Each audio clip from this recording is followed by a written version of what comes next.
Bismillahirrahmanirrahim. Assalamualaikum warahmatullahi wabarakatuh. Alhamdulillah wassalatu wassalamu ala rasulillah wa ala alihi wa ashabihi wa man wala amma ba'du. Sahabat keluarga muslim, sahabat Arisalah dimanapun Anda berada, seperti biasa di pukul 6 pagi waktu Indonesia bagian Barat, program lagi on air kembali menyapa Anda. Di Iya. kesempatan kali ini Mhm. bersama saya Fatur Rahman dan ada rekan kerja, Iya, Masya Mas Allah. Riyadi, sehat? Alhamdulillah. Fatur sehat? Alhamdulillah Yang sehat. beberapa hari ini kurang sehat, Fatur ya? Ya, istirahat lah, butuh Istirahat istirahat ya, lah ya. Masya Allah.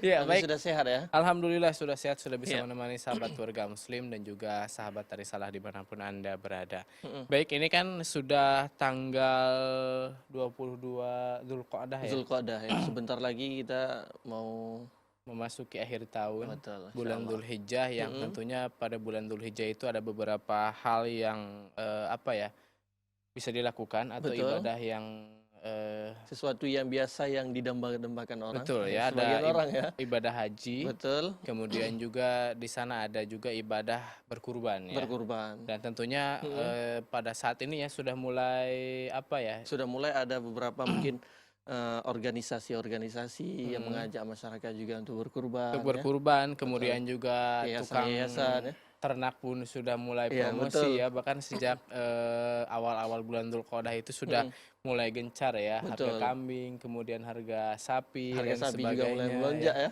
Betul ya, dan tentunya ini Mhm. pembahasan kita sahabat keluarga muslim, sahabat Iya. Arisalah dimanapun Anda berada, kita akan membahas tentunya mengenai seputar kurban ya. Iya, kurban ya. Karena perlu kita ketahui Mhm. bagaimana hukum kurban itu sendiri, Betul. kemudian fadilahnya itu sendiri, kemudian kita akan membahas yang lainnya ya. Betul ya. Silakan nantinya yang ingin Mhm. ikut bertanya di kesempatan kali ini untuk menghubungi kami di 06179442282.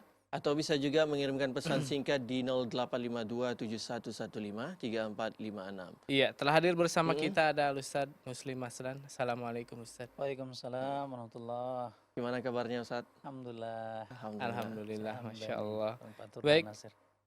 Ustadz, kita akan membahas mengenai kurban Kurban, nih, Ustadz. Tentunya Iya. kan beberapa hari lagi atau di bulan Dzulhijjah Masih Nah. sudah hitungan hari Ustaz ya? Iya. sudah hitungan Ini hari nih, Ustadz.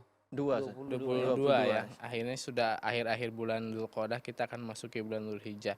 Iya. Untuk pertama nih Ustadz, mengenai hukum dulu Ustadz nih. Iya. Hukum berkurban itu apa nih Ustadz? Apakah wajib bagi setiap orang atau gimana nih Ustadz? Iya, memang bismillah. Salatu wassalamu ala Rasulillah wa ba'd. Memang mengenai hukum kurban ini Mhm. ada khilaf kalangan para ulama ini. Iya. Pertama, ada yang mengatakan wajib. Jadi banyak ulama yang seperti Imam Ahmad, Iya. Imam Malik, Imam Hanafi dan Mhm. para imam lainnya mengatakan bahwasanya kurban itu secara hukum dia wajib. Mhm. Jadi bagi yang mampu maka dia wajib. Mereka mengambil dalil dikatakan fasolli wa man lam yudahi wa lam yaqrabanna musallana. Orang-orang yang kemudian mampu kemudian tidak berkurban kata Rasulullah, maka dia jangan mendekati dari musalla kita, musalla kami kata Rasulullah, dalam artian tempat sholat, Iya. karena marah, bentuk ekspresi marah. Jadi orang-orang yang nggak mau berkurban sementara dia punya uang, Mhm. kemudian jangan coba-coba dekati dari tempat sujud, dalam artian masjid. Masjid. Itu kata Rasulullah. Mhm. Nah, itu juga yang dikatakan Ibnu Taimiyah, Ibnu Bas mengatakan itu hukumnya wajib. Mhm. Jadi itu pendapat yang pertama. Iya. Pendapat yang kedua adalah jumhur para ulama, mayoritas para ulama dikatakan tidak wajib karena melihat beberapa teks hadis yang dikatakan, salah satu contoh dikatakan dalam sebuah hadis ketika Rasulullah selesai khutbah Mhm. dari Idul Adha, kemudian Rasulullah mengambil kurbannya, Mhm. kemudian dia mengatakan barang siapa yang dari kalian ingin berkurban, Rasulullah mengajarkan bagaimana sunnah-sunnahnya. Barang siapa yang ingin berkurban dari kalian, maka yang digarisbawahi adalah barang siapa yang ingin di antara kalian. Nah, ada keinginan Iya. dan sebahagian. Di antara itu kan dalam artian dikatakan Tidak para ulama semua adalah gitu ya. tufidul ba'ad. Tufidul Iya. ba'ad itu adalah sebagian. Nah, berarti kan Rasulullah kalau seandainya wajib maka dikatakan maka berkurbanlah. Kalimatnya kan begitu. Tapi Iya. ini siapa yang ingin, Mhm. kemudian sebagian. Siapa yang ingin di antara kalian. Kalimat di antara menunjukkan sebagian. Itu kata jumhur ulama bahwasanya menunjukkan ini adalah sunnah. Kalau seandainya wajib maka Rasulullah nggak ada menggunakan kalimat sebagian. Sebagian. Ya kan? Nah, yang kedua juga kata Rasulullah itu ketika Rasulullah menyembelih kurban, dia mengatakan hadza anni. Ini dariku ya Allah. Iya. Wa an ummati alladzi lam yudhi. Kata Rasulullah itu, dan ini juga untuk umatku nanti yang mereka tidak mampu untuk berkurban. Dalam artian kan berarti sudah diwakilkan oleh Rasulullah bagi orang-orang yang tidak mampu. Maka pernyataan ini kata jumhur ulama, mayoritas ulama dikatakan ini menunjukkan secara hukum adalah sunnah. Yang dikatakan para ulama sunnahnya adalah sunnah muakkadah. Nah, sementara pendapat yang ketiga, sebagian para ulama dan salah satunya adalah Imam Syafi'i, dikatakan hukumnya adalah fardu kifayah.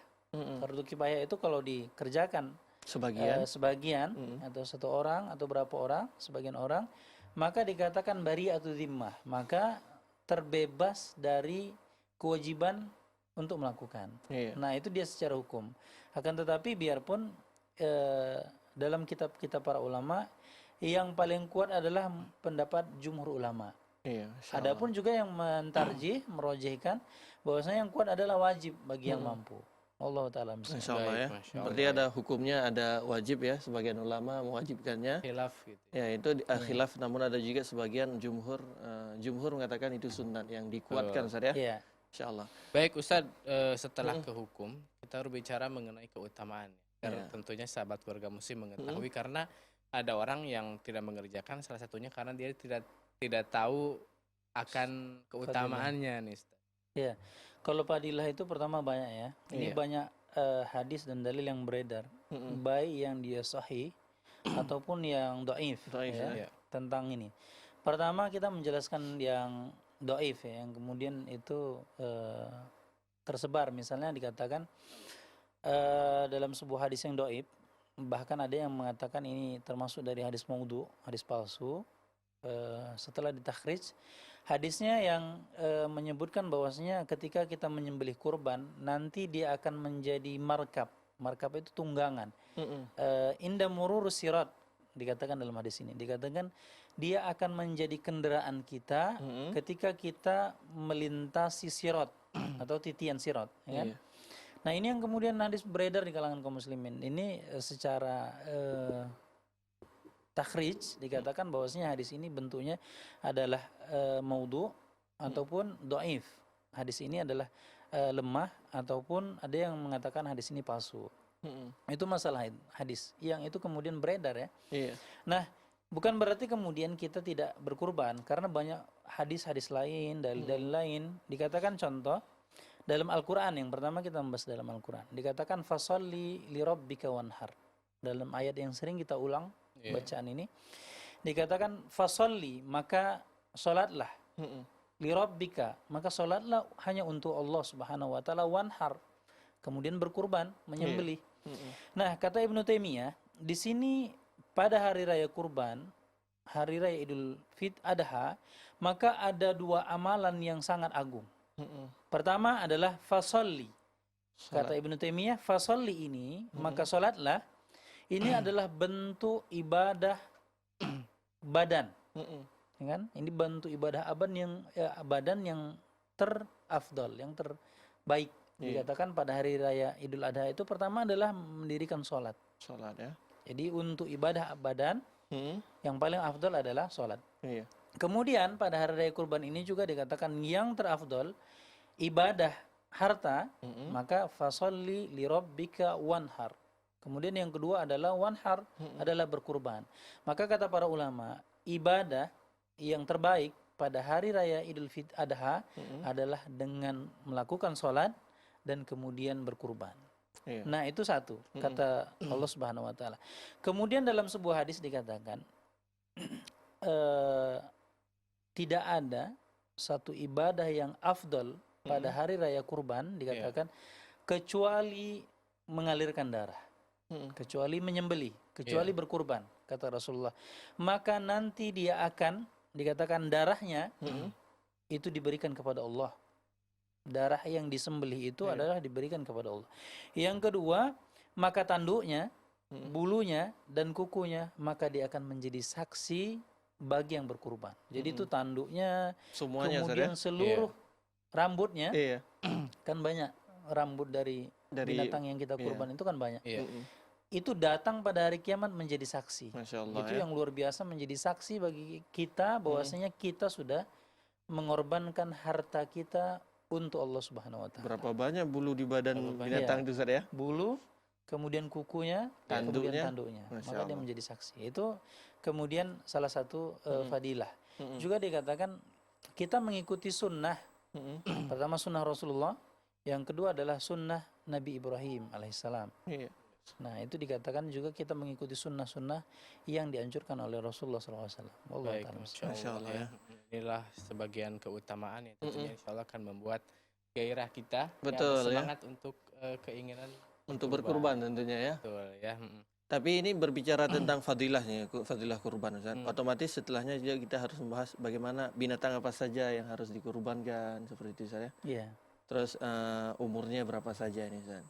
Seperti itu. Ya, mengenai binatang ya. Maka kata Allah Subhanahu wa taala dalam Al-Qur'an itu yang menjadikan kurban atau yang disembelih adalah bahimatul an'am. Dalam Al-Qur'an dikatakan. Bahimatul an'am ini kemudian khilaf di kalangan para ulama ya. Ada misalnya salah seorang ulama, satu Ibnu Abbas dari kalangan para sahabat, kemudian Khuzaimah dalam ulama mengatakan bahwasanya bahimatul an'am dalam ayat ini bisa diterjemahkan bahwasanya kita berkurban itu adalah inharud dam.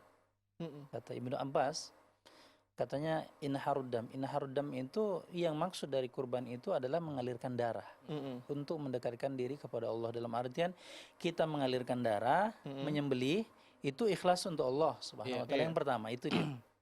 Kemudian kata Ibnu Abbas di sini kan bahimatul an'am. Iya. Bahimatul an'am kata Ibnu Abbas itu bisa juga dengan ayam.